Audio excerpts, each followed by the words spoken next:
Jumpa lagi kita dengan Peluang Entertainment. Hari ini saya ingin bicara mengenai UKM.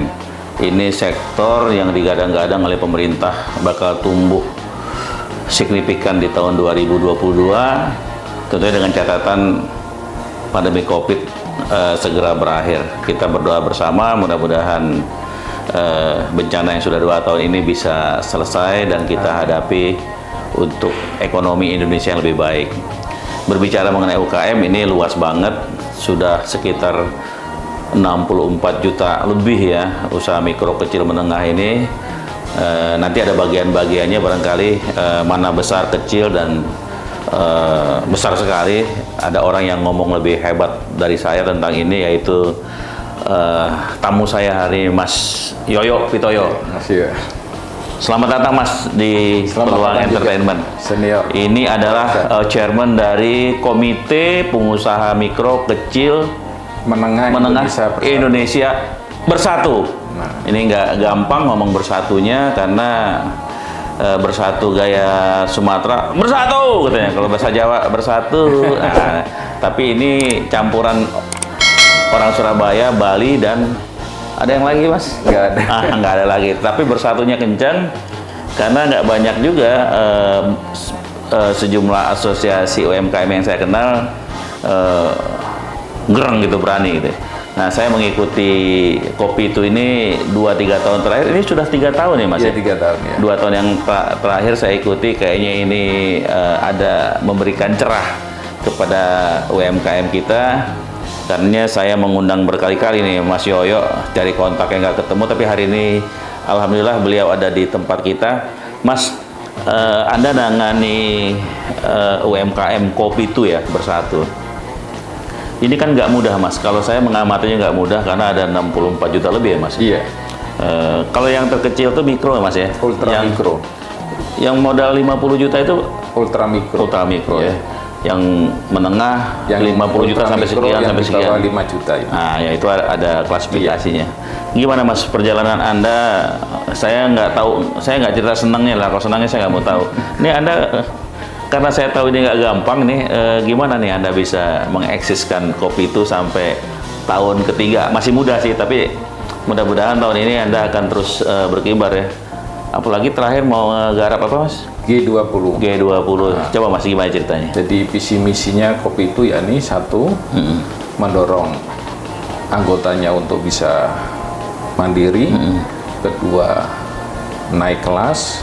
Ketiga adalah bisa untuk go global. Nah, setelah kita udah punya ketetapan mantap visi misi, ya kan, paling hal yang utama yakni kita mencari tim ya. Tim yang sama-sama mempunyai visi yang sama. Jadi kita memang tidak terlalu banyak kepengurusnya yang banyak, karena di Kopi Itu sendiri namanya pengurus itu benar-benar bekerja Pak kan. Ketika kita tentu mengenal ya bahwasanya permasalahan dari para UMKM terutama kelas mikro dan kecil itu adalah di dalam salah pengelolaan ya, atau pemberdayaan, empoweringnya, dikarenakan kebanyakan yang dulu-dulu itu kebanyakan kurang diarahkan untuk mandiri pada saat apa kesulitan kebutuhan temporary ya, itu mereka dibantu oleh kementerian-kementerian terkait ya kan.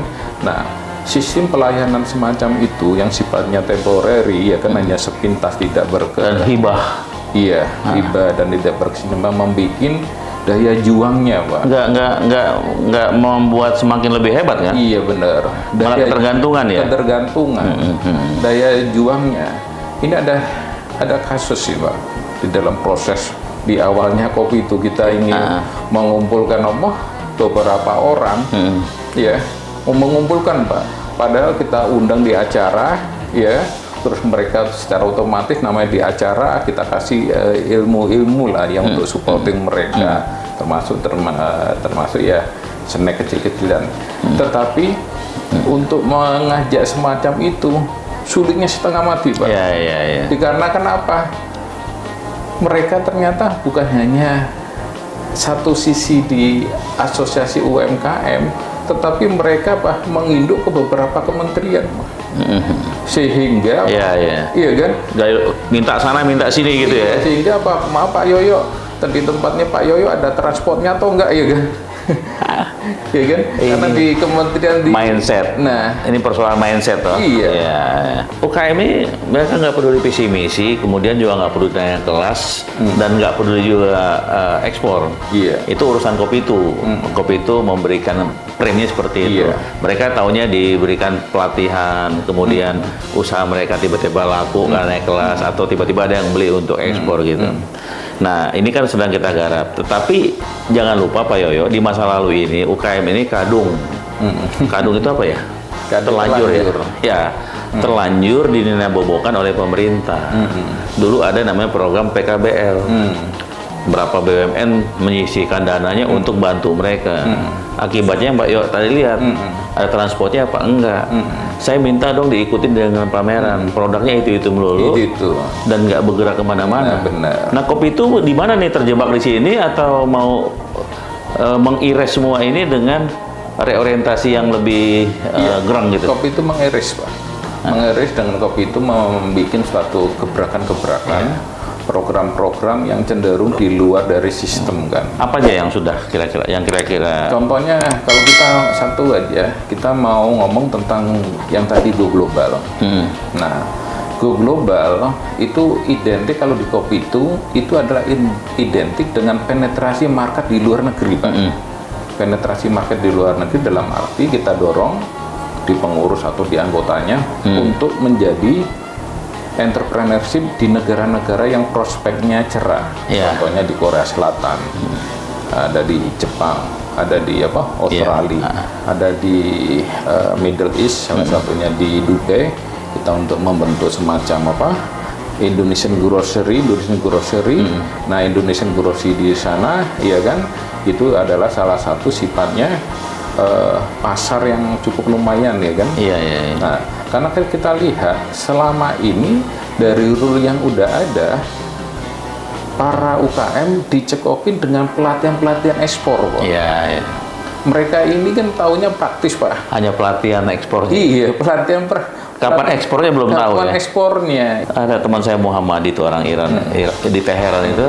Saya butuh pakaian murah dari Cipulir, tahu dia. Dan itu dijual di pinggir-pinggir kota. Jadi produk kita sebenarnya di luar juga oke. Bener. Cuman nggak ada yang bawa. Nah, itu tadi. Nah, Kopi itu bisa nggak nih?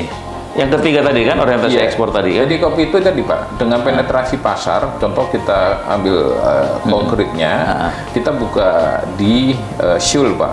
Seoul ya. Kita buka di Seoul, ya kan, dari orang yang mantan pekerja migran yang di sana, ya kan, mereka married dengan dengan orang Korea, terus kita dorong untuk mereka membentuk bentuk perusahaan di sana. Nah, untuk Indonesian Grocery Pak. Jadi perlu Pak Irsyad ketahuin, di Korea itu para diaspora di sana ada sekitar 50.000 Pak. Nah, per orang itu rata-rata bekerja minimal mereka mendapatkan 21 juta. Nah, spend money untuk kebutuhan produk-produk dari Indonesia itu sekitar 5 jutaan. Beneran lah ya, kayak Hong Kong juga gitu ya. Nah, salah satu produk-produknya kerupuk, ya kan, kerupuk dari Palembang, keripik, ya kan.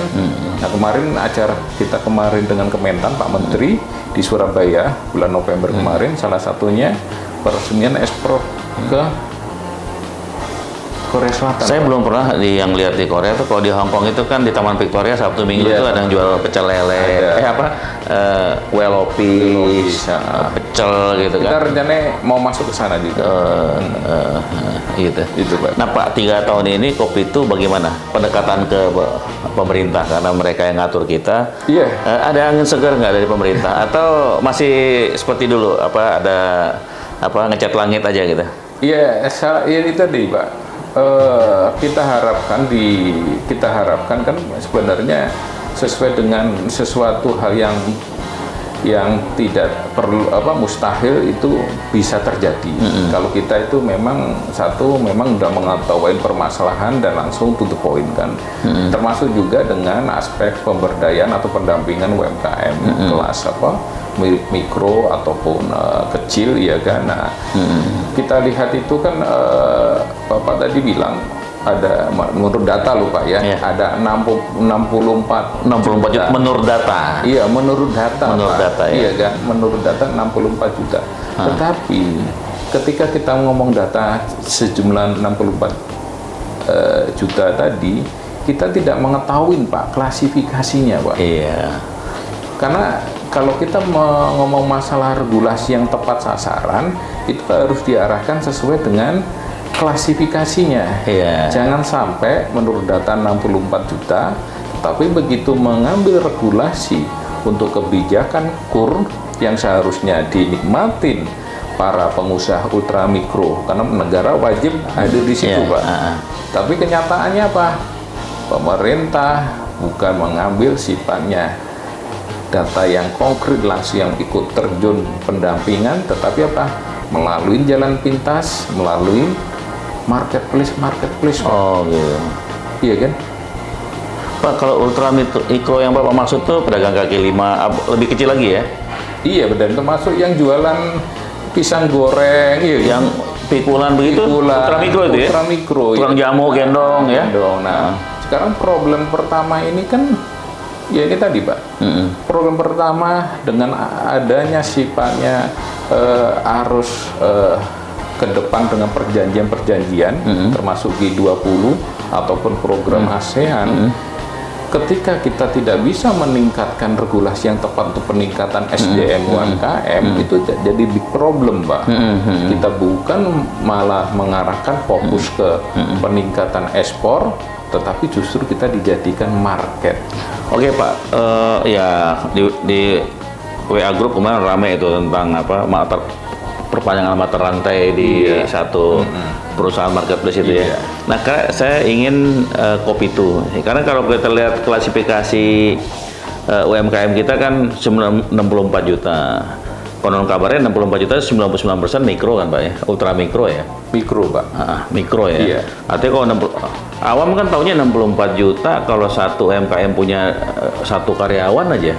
Mereka sudah 128. Iya. 180 juta orang bekerja, nggak mungkin miskin dong negeri ini. Pantas utang banyak nggak khawatir Menteri Iya. Keuangan Sri Mulyani kan nggak usah khawatir kita bisa bayar karena ada 128 orang yang bekerja gitu. Iya. Nah, ini binaannya kopi itu di mana Pak ya? Ultra mikro, menengah atau besar?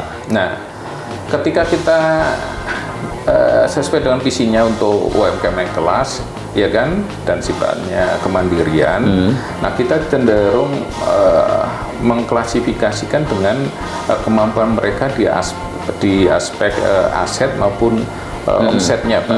Ya kan. Nah, ketika mereka sifatnya masuk di ultra mikro, berarti sistem pendampingannya berbeda, Pak. Iya. Ketika kita ngomong tentang ekspor, berarti levelnya mereka UKM, Pak. Iya, UKM berarti yang kelas kecil dan menengah. Ya.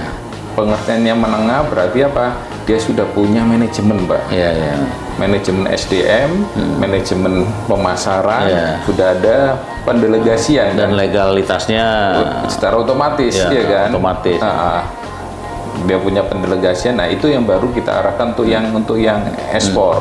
Tetapi kalau untuk yang sifatnya kelas ultra mikro dan mikro, nah ini strategi yang perlu sifatnya harus ada benar-benar pemerintah memberikan regulasi, Pak.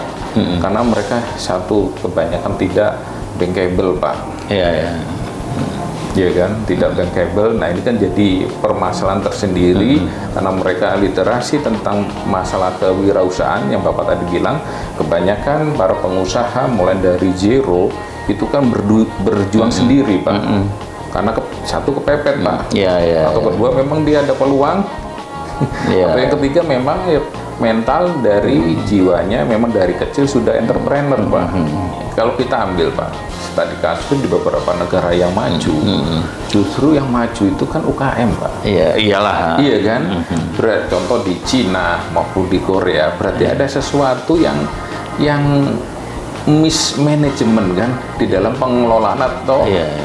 penanganan UMKM di Salah Indonesia. urus gitu, Pak ya? Salah urus bahasa. Saya nggak ngomong begitu. Ada salah urus. Enggak, kalau Bapak terbang ke Bangkok kan Pak, itu. Iya. Kan dibagiin atau tuh panganan kerupuk atau Iya. kacang tuh, kacang koro tuh di bawahnya ada tuh by Smesco katanya. Saya pikir Smesco Indonesia, rupanya Smesco itu bahasa umum, small, medium, enterprise and cooperative.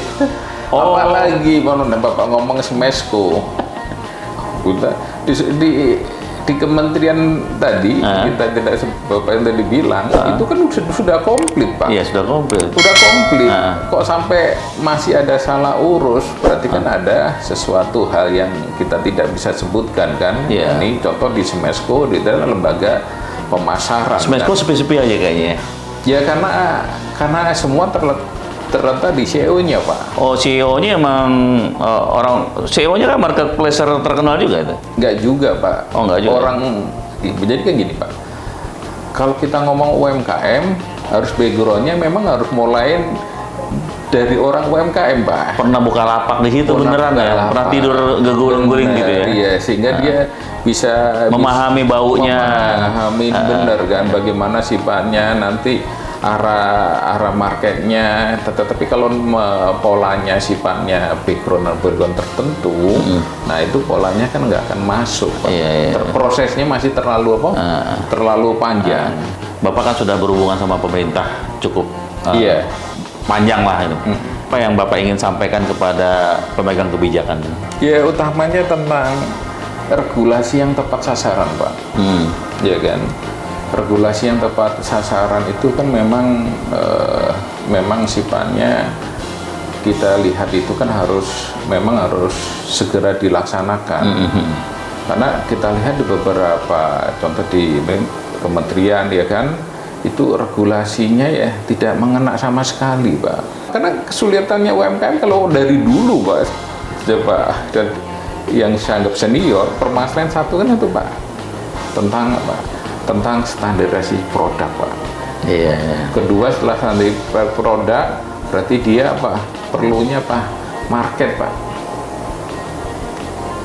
Setelah market terbentuk, baru dorongan supporting, yakni berupa apa? Masalah finansial. Fokus tiga ini, Pak.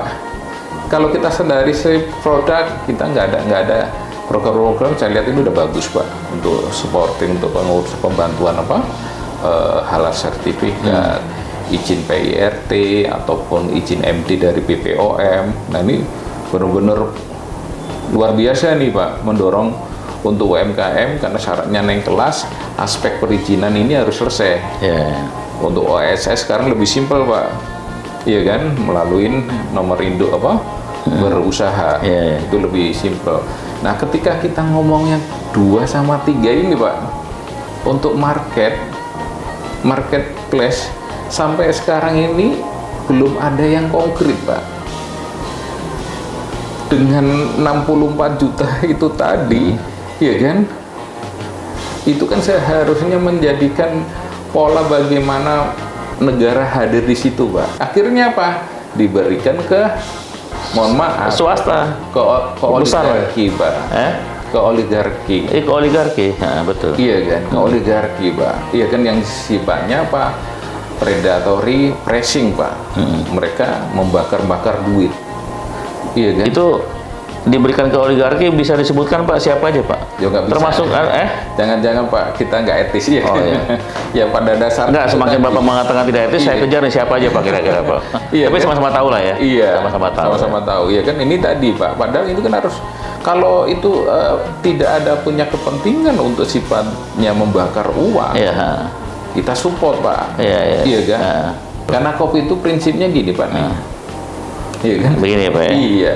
Bagaimana, Pak? Nah, segitiga ini, Pak. Nirlaba, tidak berafiliasi dengan partai politik apapun, iya kan? Nah, kopi itu ke bawah tidak melakukan bisnis, Pak. Iya. Murni untuk pendampingan. Iya kan? Nah, tetapi apa? Membentuk mendorong kemandirian di anggotanya melalui membentuk koperasi dan perusahaan. Itu tadi. Makanya kita sekarang ini lagi dorong perusahaan-perusahaan yang dibentuk sama kopi itu untuk berkembang, ya kan? Karena sekarang kita anggap Kopi itu udah 3 tahun udah branding, ya kan? Setelah branding, secara otomatis akan berefek ke koperasi sama perusahaannya. Iya. Kopi itu, ya kan? Iya. Menginisiasi adanya SMES, Small Medium Enterprise 20 di G20 yang saat ini di SMES 20, Pak. Ini jadi isu menarik, Pak. Iya. Isu menariknya karena apa? Jokowi sudah melontarkan isu tersebut. Karena di G20 ada istilah pembahasan yang kebijakan sama keuangan dibedakan menjadi namanya Sherpa Track, Pak. Iya. Nah, Sherpa Track di dalamnya itu ada pembahasan tentang bisnis 20, ya. Ada pembahasan tentang youth 20. Tetapi UKM belum ada, Pak. Jadi UKM belum ada di engagement group. Iya. Nah, untuk itu kan ada inisiatif dari Pak Jokowi, ya, tentang keterlibatan UKM dan pemberdayaan UKM perempuan. Makanya Kopi itu mendorong agar pembahasan UKM bukan diindukkan ke perusahaan yang besar, Pak. Iya. Yang konglomerat, Iya. tapi apa harus tersendiri, Pak. Iya kan, tersendiri sebagaimana engagement group yang lainnya. Iya kan. Kalau kita dimasukin digabungkan di perusahaan besar, Pak, nanti ya SMES 20 akhirnya berfungsinya sebagai objek alias suplemen, Pak. Iya. Nah, itu kita sekarang untuk ngambil momentum di G20 karena ada keketuaan Indonesia di situ, itu ada peluang yang sangat luar biasa. Terutama Kopi itu lagi mempersiapkan, Pak, karena di dalam G20 itu ada 9 negara maju. Nah, 9 negara maju tersebut adalah rata-rata mereka adalah dari anggota kita yang sudah melakukan ekspor tersebut. Kita dorong untuk di G20 ada marketplace G20, Pak. Oke, Pak Yoyo, yang akan segera go global dengan G20 ya, Pak ya? Iya, benar. Baik teman-teman sekalian, terima kasih Anda sudah menyimak dialog kami dengan Ketua Umum Kopi itu, Pak Yoyo Pitoyo. Kita jumpa lagi. Salam. Salam Kopi itu. Salam Kopi. Oke, Pak.